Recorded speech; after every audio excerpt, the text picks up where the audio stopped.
Olá, este é o programa Minutos que Transformam, um programa devocional da Igreja Presbiteriana dos IPs. Nós vamos falar nessa semana sobre a Páscoa. E aí, você sabe o significado da Páscoa? Sabe o que deve ser feito? É sobre isso que trataremos durante toda esta semana. Vamos começar falando do significado de Páscoa. A palavra hebraica, Peshá ou Pesach, tem essa ideia de passagem. Foi o dia em que o Senhor passou por cima da casa do povo de Israel, quando eles estavam no Egito, e feriu depois aos egípcios, mas permitiu, por meio desses eventos, que o povo hebreu fosse libertado da escravidão que passavam lá no Egito. A instituição da Páscoa está registrada no texto de Êxodo capítulo 11. Em Êxodo 11 nós temos então o Senhor falando com Moisés, dando as instruções para esse dia que ficaria marcado na história da humanidade. O Senhor então passaria, tiraria a vida dos primogênitos, livraria apenas que tivessem nos umbrais das suas portas as marcas do sangue do cordeiro. Tendo as marcas do sangue nos umbrais da porta, nos batentes da porta, então o anjo do Senhor passaria, a ideia de Pesach, de Peshá, passaria e daria então o livramento. Foi o livramento também da situação de escravos no Egito, para agora libertos, caminhando rumo à terra prometida. Esse então é o significado do que é celebrado, da celebração da Páscoa. Era uma ceia, uma noite festiva, onde o povo hebreu deveria se lembrar desse episódio, desse acontecimento. O que se comia nessa ceia? Era comido o cordeiro, o sangue usado nos umbrais das portas, mas a carne do cordeiro deveria ser assada e acompanhada então com pães asmos, pães sem fermentos e ervas amargas. A figura do pão e das ervas amargas fazendo referência e lembrança ao tempo deles no Egito.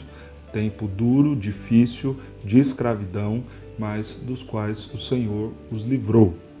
No Novo Testamento, quando nós lemos a palavra de Deus no Evangelho de Lucas, capítulo de número 22, eu quero compartilhar esse texto com você. Versículo 14 em diante nos diz assim, Lucas 22, versos 14 a 18. Chegada a hora, pôs-se Jesus à mesa e com ele os apóstolos, e disse-lhes, tenho desejado ansiosamente comer convosco esta Páscoa, antes do meu sofrimento. Então a Páscoa era um rito anual, uma ceia anual que era feita para que o povo se lembrasse desse dia, desse episódio que nós já relatamos lá de Êxodo 11. Pois vos digo que nunca mais a comerei até que ela se cumpra no reino de Deus.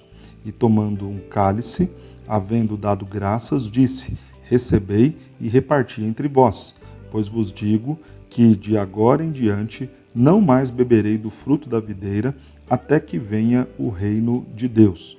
Observe mais uma vez o que diz o verso 16, pois vos digo que nunca mais comerei até que ela se cumpra no reino de Deus.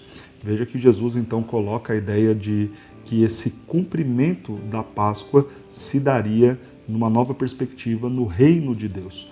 O que é o reino de Deus? O reino de Deus foi marcado pela chegada do Messias, Jesus Cristo, e ele institui então um sacramento, que nós temos aqui a ceia do Senhor.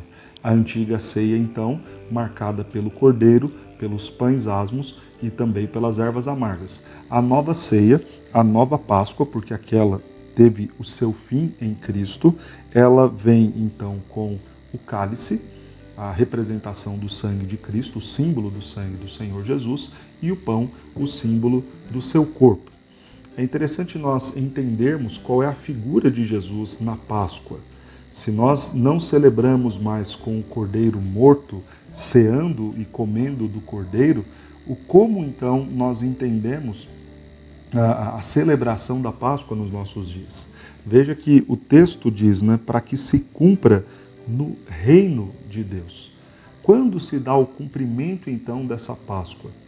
O cordeiro não saiu de cena, muito pelo contrário, o cordeiro entrou de forma definitiva, única e satisfatória, de uma vez por todas, na cena da Páscoa, quando Jesus Cristo o Cordeiro de Deus que tira o pecado do mundo, conforme João Batista testemunha lá no Evangelho de João, capítulo 1, versículo 29, quando ele, o Cordeiro perfeito, vai para a cruz e recebe na cruz a punição pelos nossos pecados.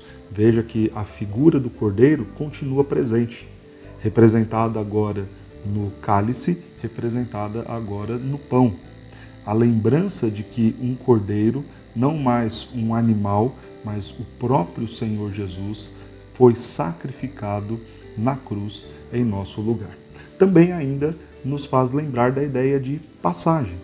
Primeiro porque aqueles que creem neste sangue de Cristo Jesus derramado na cruz, têm então a condenação passando sobre si, ou seja, o juízo de Deus deixando de vir sobre, justamente porque estamos cobertos pelo sangue de Jesus.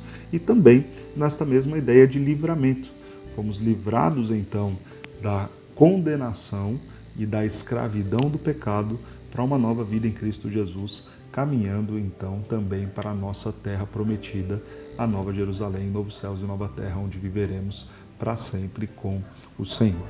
O que é a Páscoa para você? Se a Páscoa for só um monte de chocolate, for só um tempo para você reunir a família e trocar presentes, então você esvaziou o sentido da Páscoa. A Páscoa ainda nos lembra a passagem. Deus passa com seu juízo sobre nós porque o lançou na cruz em Cristo. O Cordeiro, Jesus, recebeu na cruz o preço pelo meu e pelo seu pecado. A Páscoa continua ainda sendo uma lembrança do livramento do Senhor. Ele nos livrou da condenação e da escravidão do pecado e nos conduz agora e nos trouxe para o seu reino, nos trouxe para uma condição de libertos, nos trouxe para uma condição daqueles que caminham para a terra prometida. A minha expectativa é que você repense o significado da Páscoa e veja a beleza desta data na pessoa de Cristo Jesus, o Cordeiro Pascal, o Cordeiro de Deus que tira o pecado do mundo. Que Deus te abençoe.